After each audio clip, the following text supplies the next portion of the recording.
Oh, yes. What's going on, everybody? Hello to all my nieces and nephews out there. It is me, your host, Uncle Weezy. Welcome to another episode of Just the Tip. We are going to break down all the fights on the UFC Vegas 93 card that is headlined by Tatsuro Taira versus Alex Perez. Interesting card, 3 men's flyweight fights, 2 of them very important to the division when we got Josh Van versus Tagir Ulanbekov, and we've got this main event between Taira and Perez. Really going to kind of give us an idea of what this flyweight division is going to look like going forward, as we've got Pantoja at the top. He's got a couple of consecutive title defenses, so we're going to see who's going to be next up in that title picture there, as he's already defended against Royval and Urseg so far. So it's going to be interesting to see who comes out on top in that main event. And whoever wins that Van Ulanbekov's fight is going to probably take a couple steps up the ladder as well. And then we've got a lot of other compelling fights on this card. A lot of one-sided fights, a lot of wide lines, minus 500 favorites, minus 600 favorites. I believe Ikram Aliskerov right now is minus 1,400 favorite over Antonio Trocoli. So I'm going to try to take us through how to navigate our way through some of these wider lines, see if we can find some value on any of these bets. I am doing these Just the Tips now as a shortened version. I'm doing the long version like you're used to seeing here on this channel. That was usually done live. I'm going to be pre-recording a much shortened version of this, so it's much more digestible. It's much more viewable on YouTube, and it's going to come out with the timestamps on it already, so that you can just go fight to fight and pick out the fights that you want analyzed. And what I'm going to do from here on out is take those long form breakdowns that you're used to seeing here on, like when we would watch Just the Tip previous to this week. You know, we're going through 2.5 hours for some of these shows and kind of doing 10 to 15 minutes almost on each fight, breaking down all of the available data.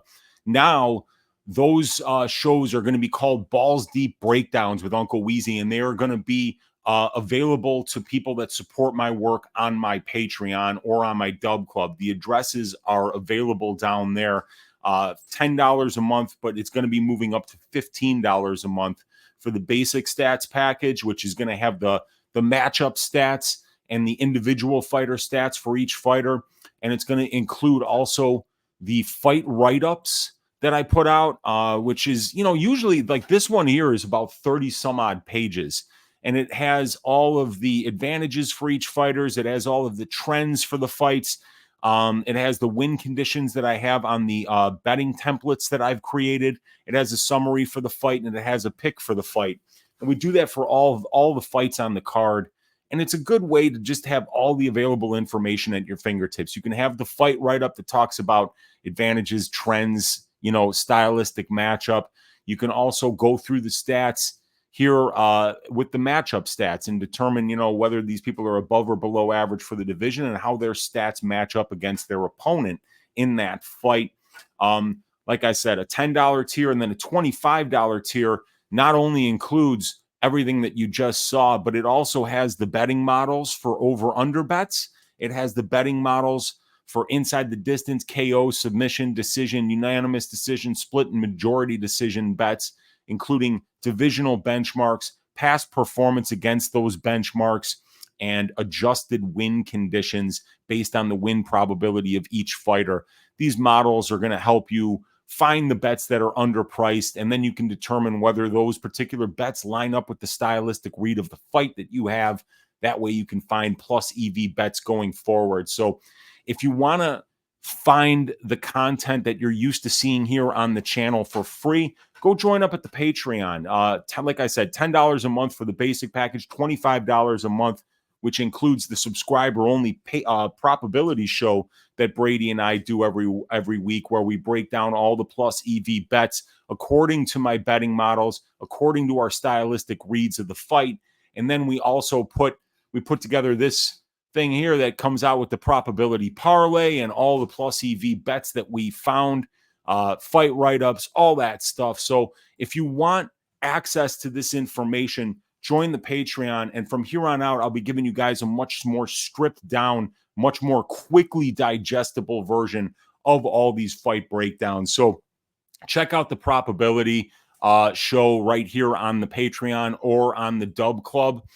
You can go to either of those places and see how much work is going out to the people that support me. We've got over 4 hours just for this card, UFC Vegas 93, of subscriber only content on the Patreon. So please consider joining that Patreon to support this work. That will make sure that I keep showing up here on YouTube for free to give you guys some free content and to continue to advertise, the best way to support the work. If you're also looking to advertise on this channel, let me know. I'd be willing to work with anybody that's looking to sell MMA related products to the kind of people who watch this kind of content. So if you're looking to advertise on this channel, or if you're looking to grow the community that we already have here on the Patreon and the Dub Club, providing this Patreon only content, please consider joining up with us. Last week was a rough week for UFC Louisville for me, down 2.71 units. The ass shaving of the week did come through. Bruno Ferreira gets a first round knockout win by a crazy spinning elbow. Had a 1 unit bet at plus 102 on him to win under 1.5 rounds that cashed. We also had the fight doesn't go to decision for Protest versus Radke, and the under 2.5 rounds for Reese versus Marquez. That was the probability parlay for this week. That cashed for 1.67 units, but Julian Marquez's money line was about as bad of a bet as you could have made. He literally landed no strikes and was knocked out in less than 30 seconds. Dominic Reyes versus Dustin Jacoby, over 2.5 rounds. Got it at plus 175. Closed at plus 120. I was awarded a massive CLV trophy for this horrible bet that lost inside of 2 minutes. Was 10.5 minutes short of that over 2.5. Had the fight doesn't go to decision for Marcos versus Castaneda. Big plus money number at plus 180. Had a couple chances to finish, just didn't get there. The under 2.5 rounds for Denise Gomez versus Eduardo Mora. Several chances for that fight to finish under 2.5 rounds.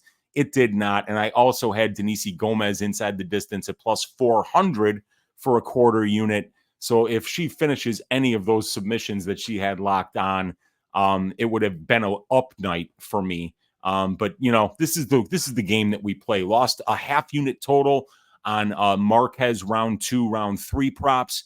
Lost a quarter unit on Cody Stamann by decision. Lost a quarter unit on Dominic Reyes by decision. Down 2.71 units on this card. Down 0.97 units the card before that. Then had a few up weeks, like 3 out of 4 up weeks before it, 4 out of 5 up weeks before that. But we are looking to bounce back this week. I've got some tracked bets already. We'll talk a little bit about them, but let's get down into these fight breakdowns here as I will get, I will just go full screen here. We will talk about these fights. So I am going to get my write-ups here for you guys and kind of take you through these picks. Oh, let's just go to, actually, let's do that. And let's do this. And let's talk about the pick. So we're starting off talking about Shayilan Nuerdanbieke versus Melky Costa. Interesting striker versus grappler matchup here. We saw Mel Costa have a really great performance against Austin Lingo at 145 pounds, where he really showed off a phenomenal striking game. But outside of that, he's struggled when he's had to grapple a little bit, especially in the Thiago Moises fight up at 155. And then most recently, he tried to grapple Steve Garcia, really kind of held on for dear life and wound up getting knocked out in the second round. Both of these guys are coming off a knockout loss to Steve Garcia, but I kind of look at this as a striker versus grappler matchup. I feel like if this fight stays standing, even though Shayilan, you have to worry about his wrestling and he's got a powerful overhand right, I do think that Costa, having such a good kicking game, should be able to keep him at range, should be able to outpoint him at distance, and maybe land a lot of big shots to the body here too, him being a southpaw going up against the orthodox fighter here in Nuerdanbieke. So I do like Mel Costa to maybe get taken down a couple times, but get back up, kind of grind on Shayilan here, as Shayilan's going to work for wrestling. He's going to work to get takedowns and get a lot of ground control time, but I don't think his wrestling is that great. I don't think his ground control is that great. I think the guys that he's beaten at the UFC level, one of them was a fixed fight against Derek Minner, and I think TJ Brown and Sean Soriano are bottom of the barrel guys. I think Costa is very young, very experienced, and I think he's got really nice striking. So I'm going to pick Costa to win this fight by decision. Next fight is going to be Josefine Knutsson at she's around minus 190 now, I think. Minus 170 right now. A lot of money coming in on Julia Polastri. So Knutsson's minus 170. As a matter of fact, let me hide that and just update this, because this is where the line was when I did the balls deep breakdowns for this fight. Polastri is now plus 145. Right, I'll show that. There we go. So this is a fight I like Josefine Knutsson in a lot. It's going to be a fun fight. Knutsson's a blue chip prospect in this division. There's no weaknesses in her game other than she might just be a little bit undersized for the division. She's undefeated as a professional. The only close fight she's been a part of was against Jacinta Austin. Outside of that, Josefine is showing a lot of comfort in the cage. She always mixes up her attack and is strong wherever the fight goes. She's calm. She's confident. She finds the weak spots in her opponent's skill sets. Julia, though, is younger and a more experienced mixed martial artist than Josefine Knutsson. She's the better finisher so far as a pro, and she's going to have a 4-inch reach advantage in this spot. She's also a sizable underdog, which makes her price point appealing because she lands big shots on the feet, and she will be the most experienced opponent that Josefine Knutsson has faced so far as a professional. There are two solid prospects in their mid-20s squaring off in what should be a high-paced barn burner of a fight. I don't see any weak spots in Josephine's game.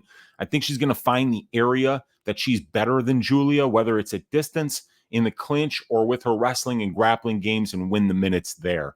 Josephine is so skilled and so cerebral. She lacks size and killer instinct, but I think the reason that she doesn't have the killer instinct we'd all love to see out of her is because she's so comfortable in the cage and she's so dominant wherever she takes the fight that she would rather just dominate the minutes rather than risk making a mistake and getting too focused on the finish.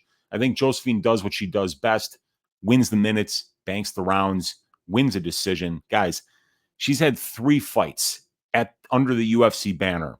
Road to UFC against Yadam So.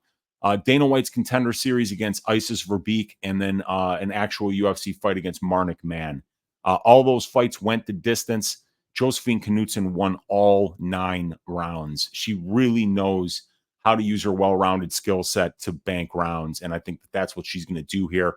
And the pick for that fight is going to be Josefine Knutsson to win by decision.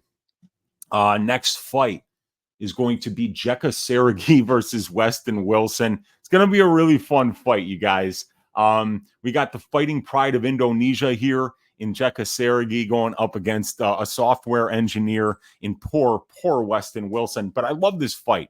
Neither one of these guys is even a mid-level UFC featherweight, but they're all action fighters with 100% finish rates that can find exciting and innovative ways to finish fights. Jeka has crazy power and really bad intentions. His spinning back fist finish against Pawan Man was awesome. The way he violently slept Lucas Alexander after he got up from a scramble. The powerful straight right that knocked out Juan Bin Ki. Jeka can hurt you in a multitude of ways because of the way he fights. He's dangerous at any point in the fight.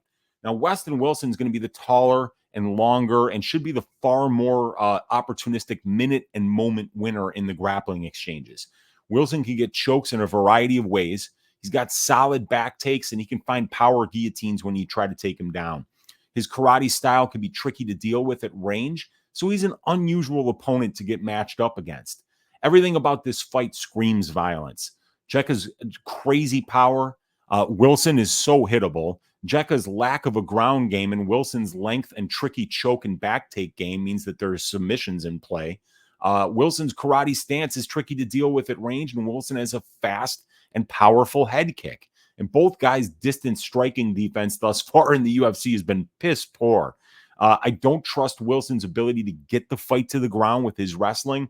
and his striking defense has always been ass. So I do believe that Jeka by KO is the most likely result here, but there's no chance I'm laying minus 200 on Jeka's KO prop, or almost 400 on his money line. There's way too many holes in his game. He's great at winning moments, but if he doesn't find that moment, there's no minute winning process to Jeka Saragih's game. To be fair, it's the same thing on Westin Wilson's side, but he does have the frame and the striking style to win minutes at range if he wanted to, but he's never displayed that ability in a professional fight that I've seen. Violence props could be potential parlay pieces here, but since Wilson is such a huge underdog, I'd say taking him by his best win condition, which would be his first or second round sub, is the prop that has the most bang for your buck in this spot. But the responsible pick is going to be Jeka Saragih by early KO due to Westin Wilson's ass striking defense. So, yeah, we're going to go with Jeka Saragih to win this one by second round knockout. All right, next fight. Gabriella Fernandes going up against Carli Judice, the crispy one. This is going to be a fun fight. When I looked into this one, I really thought that I would like Fernandes a lot. I still am going to be picking her to win, but I see why the money's coming in on Carli. She's got a good skill set, and she's already looking like a pretty good kickboxer, despite the fact that she's very inexperienced in the sport. So should be a fun fight. Striker versus striker matchup. The raw athleticism and power kickboxing of Gabriella Fernandes versus the scrappy newcomer in Carli Judice, who's only been fighting professionally for less than 2 years, but whose striking looks solid already, and she's going to only be improving from here. She's 5.5 years younger, is Carli. She's going to be 1 inch taller, and she's going to have a 2-inch reach advantage here over Gabby.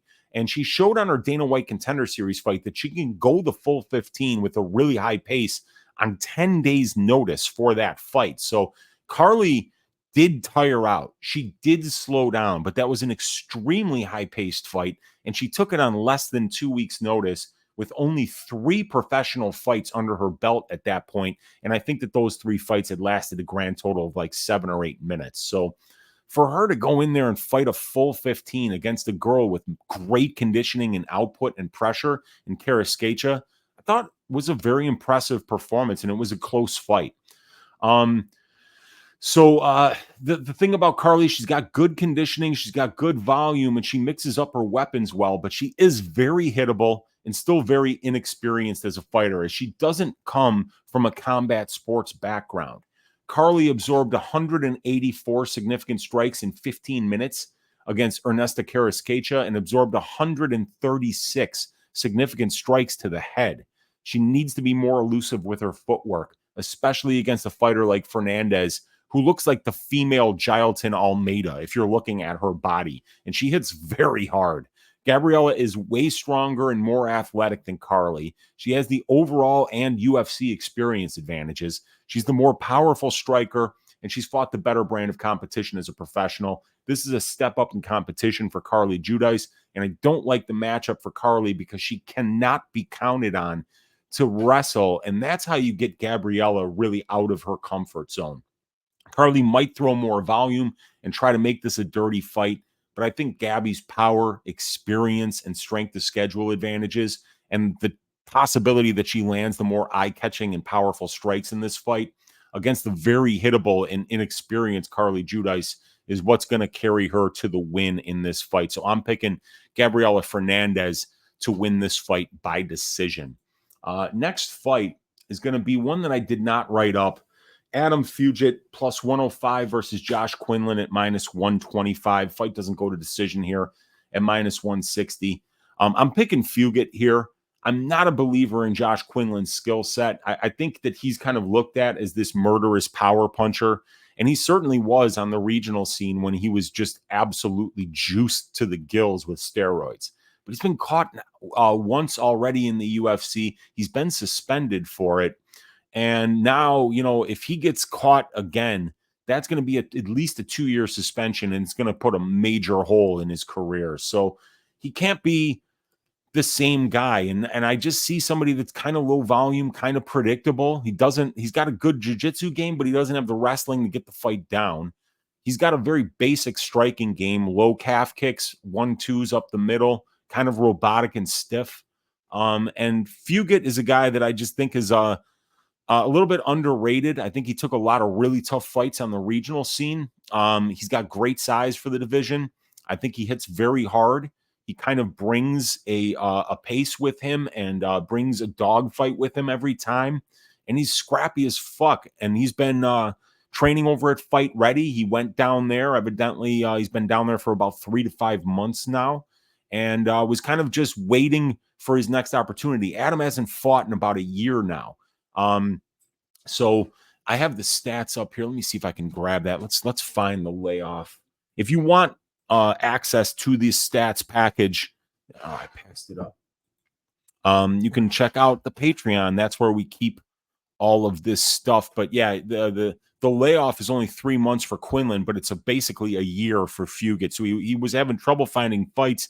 He went down to Fight Ready to kind of just stay ready in case he did get a call, and this is the fight that he got. So yeah, I'm picking Adam Fugitt to win this fight, and I'm picking him to win it. Decision. We got Adam Fugitt by decision is that pick. So let's move on to the next fight, which is going to be Jimmy Flick going up against Nate Maness. This is a fun one. Let me see here.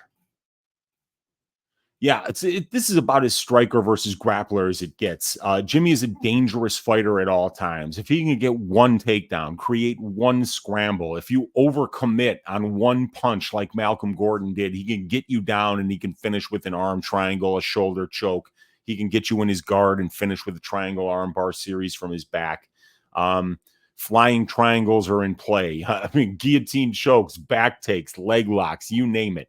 Flick is fragile, but he's opportunistic. His striking is not even close to the UFC level, but he can snatch up a submission from anywhere.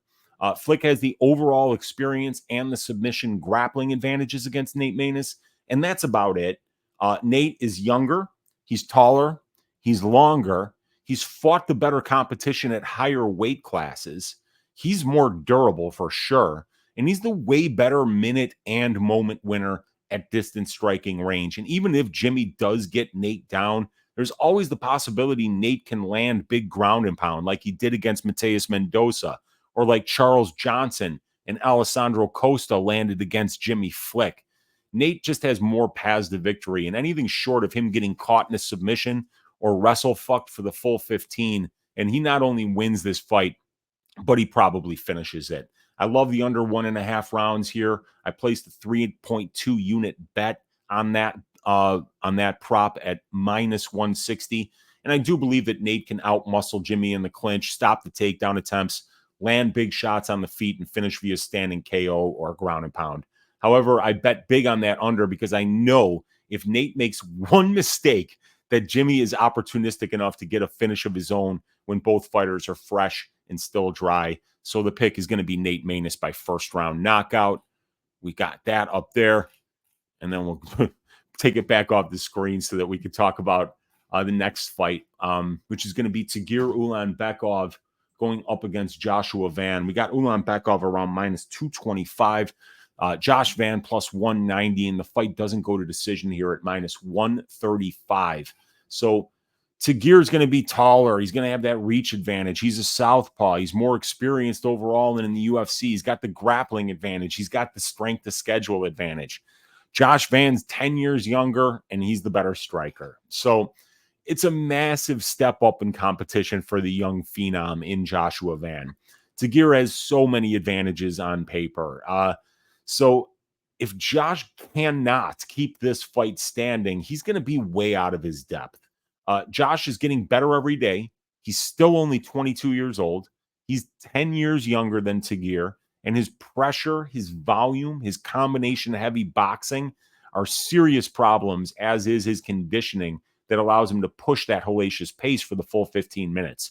Josh gets better as the fight goes on, so if he can weather the early storm, stay out of the submissions, and start to stop those takedown attempts as Tagir slows down later in the fight, he is live to win this fight and potentially even get a late finish. But I do think that this is too much too soon for Josh Van. As much as I love his style, his output, and his conditioning, I just don't see him stopping the takedowns and being able to stay safe from Tagir's submission game.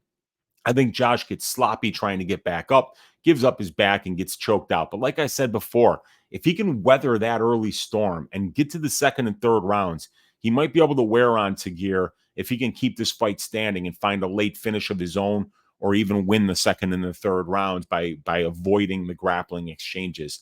So I'll probably take some small stabs, maybe at a Van 2-3 KO, even though Tagir at Ulanbekov has never been finished as a professional, because Van is kind of a unique opponent in the way that he fights. So, but I do think that Tagir is going to get the early finish here, and I got Tagir Ulanbekov to win this fight by first round submission. Okay, let's move on to the next fight, which is going to be Garrett Armfield going up against Brady Hiestand. Armfield minus 185, Brady Hiestand plus 155. The fight doesn't go to decision, is at plus money here at plus 120. So in this one, it's definitely has a striker versus grappler feel to it, in my opinion. Brady Hiestand wins minutes with his wrestling, and Garrett wins minutes at distance striking range. Brady's 2.5 years younger. He's got small height and reach advantages.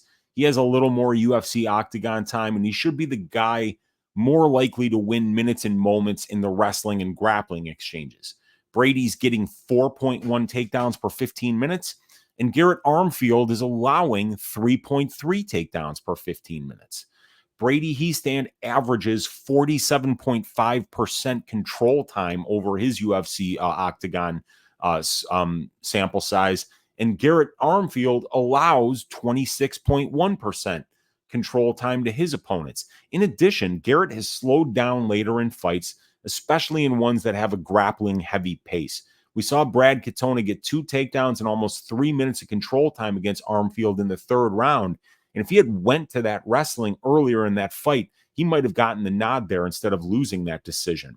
Garrett outlanded Katona 99-46 at distance in that fight. So if Brady wants to win minutes, he'll definitely need to mix in the wrestling so that he can wear on Garrett's gas tank early and slow down that output, limit the distance striking exchanges, or else Garrett's volume and precision at range are likely to win minutes and moments, as we've seen Brady get dropped twice officially in the UFC, but he's also been low-key dropped unofficially a couple of times. So I do think whoever wins this fight is the guy who dictates where the fight takes place.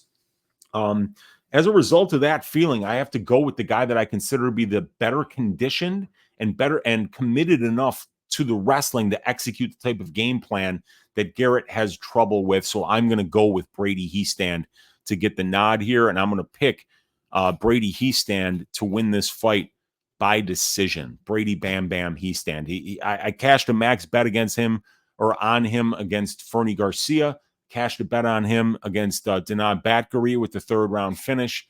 And I'm hoping that this is a similar situation where he kind of comes back and wins the second and third rounds after maybe not having very much success with the wrestling in the first, but taking enough out of Garrett's gas tank in that first round by making him wrestle to ensure that when he does go to the wrestling in the second and the third rounds, that he does get him down, that he does get to dominant positions, and that he does threaten the submissions and land the ground and pound necessary to get the nod on the scorecard. All right, let's go to the next fight, and it is Asu Almabaev at minus 600 going up against No Way Jose Johnson at plus 425. Fascinating fight here. This is Almabaev has a ton of hype right now, and for good reason. He's looked dominant in his 2 UFC performances so far. He has that impressive 19-2 pro record, and he's absolutely dominating the grappling exchanges so far in the UFC. Asu is experienced, he's well-tested, and he's the much more dangerous grappler in this matchup. Now, Jose Johnson is way bigger. He has crazy measurables advantages, being 8 inches taller and having a 6-inch reach advantage. He's the way more dangerous striker, and he's a very experienced and well-rounded mixed martial artist in his own right. Jose really does overcommit on his strikes, and he makes it so easy for his opponents to duck under his right hand, get to his hips, and take him down. That being said, Jose's really active throwing elbows from his back, getting butterfly hooks, and pushing off his opponent's head to set up sweeps, submission attempts, and working to get back up. Almabaev is very good at staying in his opponent's guard and landing ground and pound while looking for opportunities to pass. I need to see Jose on the scales. If Jose actually finds a way to make 126, which would be an incredible feat at 6 feet tall, I honestly think he can find ways to get back up when he's taken down and threaten with sweeps and sub attempts. He could be sneaky live to win this fight. There's a massive minute-winning advantage in the grappling exchanges on the Almabaev side, but he's never in his career fought anybody with the size, length, height, and raw power that Jose Johnson possesses.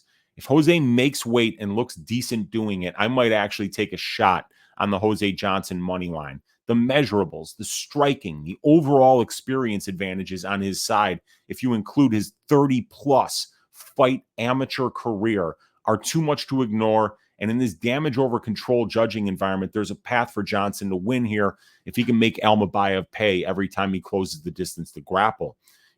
Those step-in knees could be absolutely nasty if this guy Almabaev takes any sloppy shots. If he does not set them up with strikes, he could easily walk right into something that can end his night. I mean, he's going to be 8 inches shorter than this dude. They're going to look 3 weight classes different when they get in there, if Johnson makes weight, if this fight happens. So, and it's impossible to ignore the grappling advantage that Almabaev has, and the fact that Johnson cutting down to 125 could be an absolute disaster. So I have to pick Asu to win, but it's hard to be confident about anything here until we get the necessary information we need about how Johnson is going to look on the scales on Friday. But in the meantime, I'm going to assume he doesn't look great, and I'm going to pick Asu Almabaev by second round submission. But if the Lobo Solitario, if no way Zacharias Johnson gets in there and takes care of business and makes weight at 126 and he's early to the scales, I'm throwing money on him. I think that he is so live to win this fight if he can actually perform at a decent level at 125 pounds. All right, let's move on to this next fight. Going to be one that I don't have a lot of interest in. Douglas Silva de Andrade at plus 106 going up against Miles Chapo Johns minus 126. Fight doesn't go to decision here at plus 115 for this fight. So the books have this lined as a close fight, and I agree with that. These guys are well matched. I think we all tend to agree that Douglas Silva de Andrade is more explosive, that he has more power and finishing ability, and he has the experience and the strength of schedule advantages in this matchup. Now, Johns is much younger.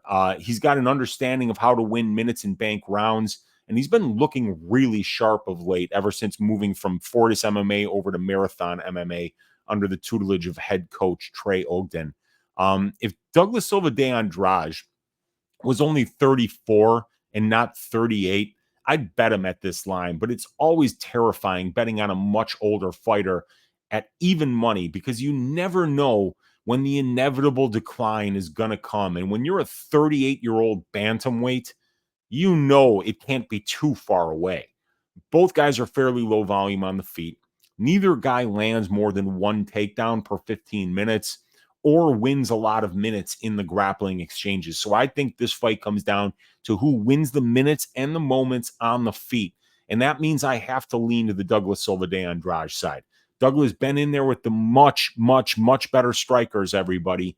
And his big moments on the feet should sway close rounds in his direction. So my pick for this fight is going to be Douglas Silva de Andrade to win by decision, but with very low confidence. I just, Miles Johns is so good in decisions, undefeated in decisions in his career. So he has a way of, fighting a style that the judges feel he should get the nod, and it keeps working for him. So, I'm not convicted on this fight, but the pick is Douglas Silva de Andrade by decision. Next fight is going to be Timmy Cuamba. He's a big favorite here at minus 208 going up against Lucas Almeida, the plus 178 underdog. Never had a bet online, never released a fight doesn't go to decision prop here. So we got the under 2.5 rounds here at minus 140 for this fight. This is an interesting one. Cuamba looks like a decent prospect. He's coming off a loss, though, and he's the minus 208 favorite over the more experienced and the more powerful guy who's fought the better brand of competition. Timmy looked good in his UFC debut under the incredibly difficult circumstances of that fight. So he fought up a weight class at 155. He took that fight against Bolaji Oki on less than 1 week's notice. And that fight against Oki took place 8 days after his previous fight. He had just knocked out Michael Stack in the second round 8 days prior to when he fought Bolaji Oki. So Timmy's a solid all-around fighter. He's 8 years younger than Lucas Almeida. His striking is crisp and technical. He can mix in the wrestling to win minutes. He trains at a great gym under top-notch coaches, and he has the conditioning to push a solid pace. I can see why he's the favorite, but this line looks a little wide to me considering Lucas is taller. He's more experienced overall and in the UFC. He's got a 100% finish rate in 14 pro wins. He's got serious power on the feet, and he's a Brazilian Jiu-Jitsu black belt with 5 career wins by submission. 5 more wins by submission than what Timmy Cuamba has. So I can see why anyone would be tempted by Lucas's money line around plus 170. He's got a ton of power. He could be the one landing the bigger shots here, but I'm going to side with the youth, the technical striking, and the minute-winning potential in the grappling exchanges that exist on the Timmy Cuamba side here, and I'm going to pick him to win this fight by decision. And I've got a half-unit bet on Timmy Cuamba to win by decision at plus 265, half unit to win a little over 1.3 on Bet Rivers Sportsbook. All right, co-main event time. And it is a one-sided fight with Ikram Aliskerov at minus 1,400 going up against the very handsome Antonio Trocoli at plus 800. The fight doesn't go to decision for this one. Juiced to the tits at minus 1,200, ladies and gentlemen. I actually wrote up this fight, even though I don't have it classified as a fight. I have it classified as a prison rape. But either way, it is what it is. This is a very one-sided fight. There's really not much to talk about here. If we're being honest with ourselves, and we need to do that if we're going to gamble, right? We have to admit that we have no clue what Antonio Trocoli is going to look like after almost 3 years away from the cage. He's had a grand total of 6 minutes of cage time since January of 2019. 6 minutes. Aliskerov at minus 1,400 right now is banana peel pricing. What if Trocoli is juiced to the gills again? What if Aliskerov has staph or some shit? This is a complete stay away from me. It's a 1-800 gambler fight of the week. Playing props on a fighter who's over 90% implied to win is a fool's errand. And Trocoli is such an unknown at this point. The idea of prop shopping on Ikram in any way just feels way too risky. Got to wait for Ikram to get in there against somebody that deserves to be in there with him before we bet any real money on or against him. No bets on this fight for me at all. Ikram murders this dude unless something shady as fuck is going on behind the scenes. And whenever you get a money line to minus 1,400, to minus 2,000, to where the opponent could throw the fight and know that he's going to lose the fight and bet on his opponent at plus 1,000. I'm telling you, when lines get this wide, it's a fool's errand betting on the favorite. We all know that Ikram should win this fight. The market's screaming it. They're telling you he's got more than a 90% chance to win a fist fight. So when everybody's that confident, like I say, it just sets up that, hey, what if Ikram needs money? He could take a little bit of money and multiply it times 10. He could take a lot of money and multiply it times 10 if this line keeps going, just by taking a loss. And he could pretend that he got hurt so that it wouldn't even really hurt his career. He could just pretend like he sprained his ankle or he rolled his ankle and then he lost the fight because of that. He gets paid on a 10-to-1 investment by just taking one fall that they probably won't even, hurt him on, in terms of like being like, okay, he sucks now. No, he just got hurt Wasn't his fault. Now he's healthy. He can come back there and get a big win against a stud again. So you got to tread lightly, you guys. You have to tread lightly when you're betting on minus 1,400 lines. And my suggestion is to not touch it at all. But I'm going Ikram Aliskerov by first round KO, which brings us to the main event of the evening. Thank you guys for watching. Hit that thumbs up. Hit that subscribe to the channel if you haven't already. Please consider joining the Patreon if you want access to every week's 2 to 2.5 hour balls deep breakdown on every single fight on the card. If you want access to the subscriber only probability content at $25 a month, you'll get a look at all of my betting models, me and Brady's stylistic reads on the fights, and we're going to come up with a sheet every week that points out all of the plus EV props on that card, and we send that document out. You get access to the Discord. You get access to all the betting models, all the matchup stats, all the individual fighter stats.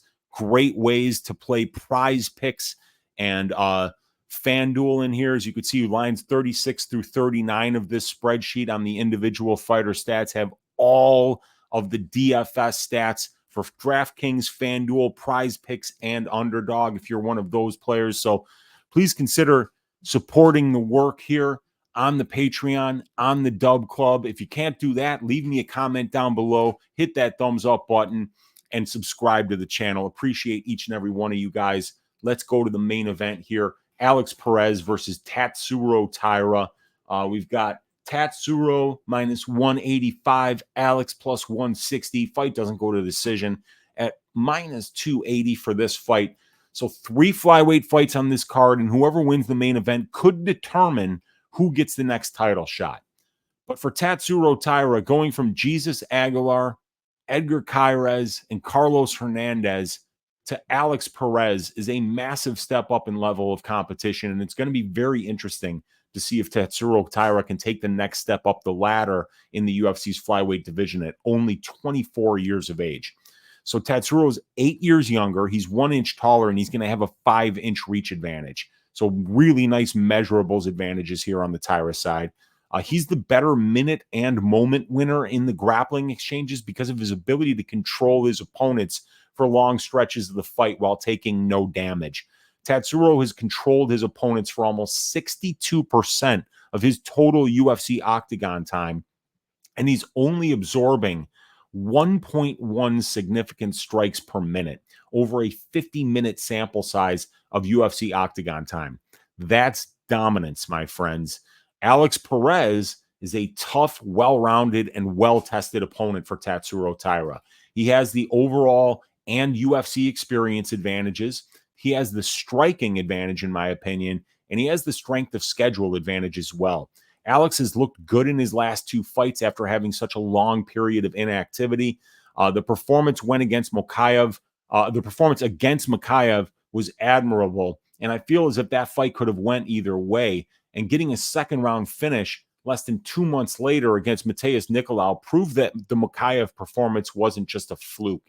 The question I'm asking myself is Tatsuro Taira's wrestling good enough to get Perez down consistently and find ways to dominant positions? And does he have the ability to do that for 5 rounds if he cannot find a finish?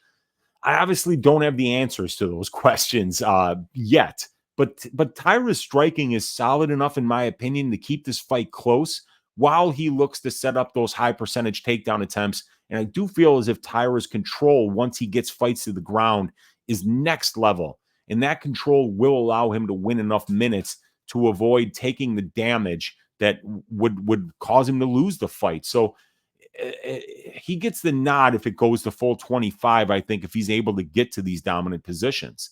The threat of the wrestling is what makes Taira difficult to deal with at range. He isn't the kind of opponent that you can just walk down and throw a ton of volume at due to the threat of the reactive takedown attempts.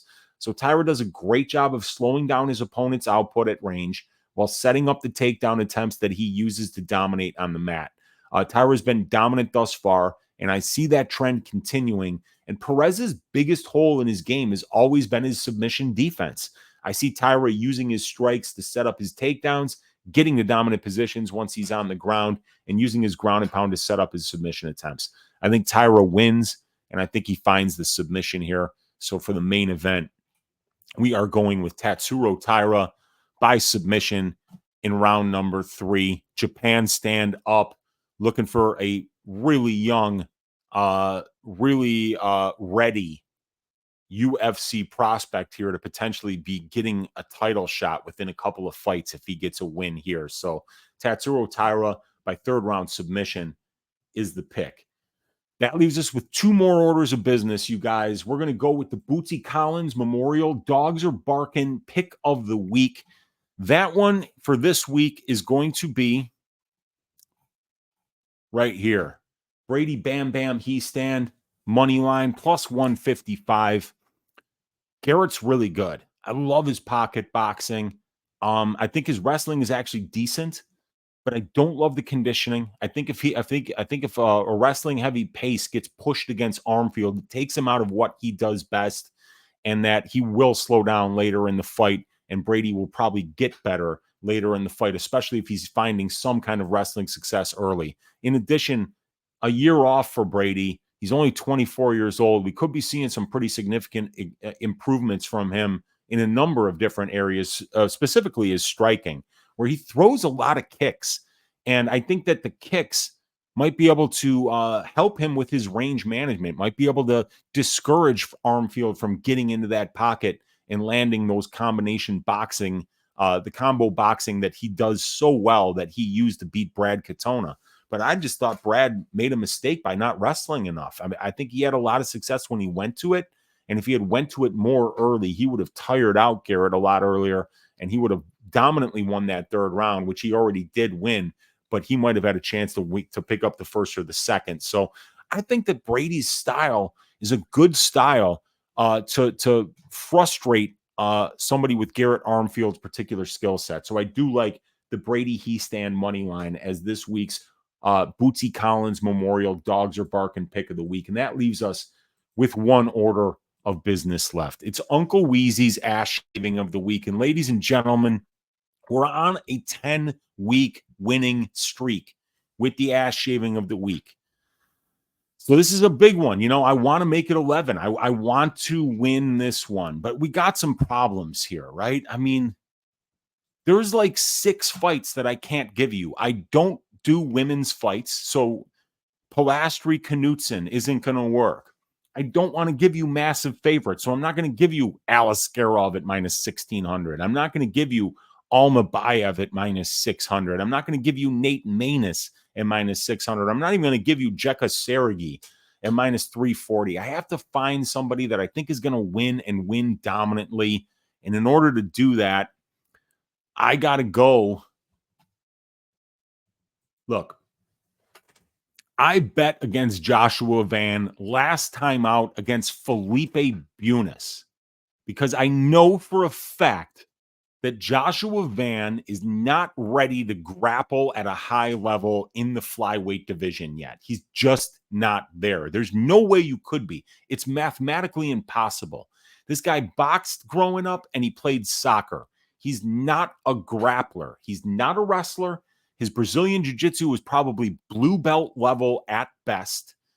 And he's facing a Dagestani wrestler who's huge for the weight class, who's been on the same mats with Habib Nurmagomedov and Abdul Nabab Nurmagomedov since he was a very young man. Grappling is something that has got so many fine points to it. It's just something that's so complicated. It takes so long to get good at it. And Tagir Ulanbekov's phenomenal at it. Tagir's taller. He's longer. He's more experienced overall. He's more experienced at the UFC level. He's fought the much better brand of competition. He's the much better grappler in this spot. And you look at his opponents.